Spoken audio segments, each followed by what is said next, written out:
जगन्नाथ सांग माने आज ब्लॉग टी मोर आरंभ होता चुली लिपिबार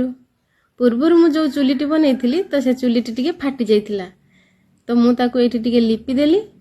आठी लिपिदेला देखो मो चुलीटी केते सुंदर देखाऊँची तापर मु गाधे पाधे सारिकी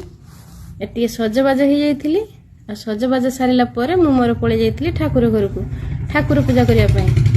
आईठी मु ठाकुर पूजा भी कर देइथिली आ ठाकुर पूजा सारिकी मु पड़े जाइली रोसई घर को रोसई रे मु बनई देइथिली इडली सांग को चिकेन कषा सकाळ टिफिन ले मोर थिला इडली सांग को चिकेन कषा इडली चिकेन कषा हो सारा पर आमे माँ झील नहीं पलि आसलु छात उपर को छात उपर बसिक खाई देइथिलु आ सकाळर खाइबा सरू सरू पुणी दिहिपर खाइबा चिंता पड़ जाए तो सेति पई मुझे माछ भाजी देइथिली आ सबुरक परिबा पकेकी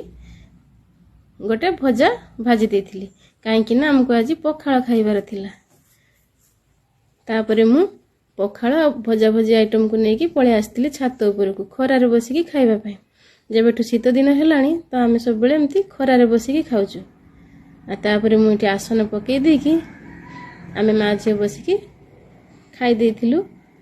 पखाळ सहित भजा भजी आ मो झी उपर कैमेरा पड़ो माने सी तार खाली बढ़िया आज ब्लॉग टी मोर केमती लगला निश्चित रही जय जगन्नाथ।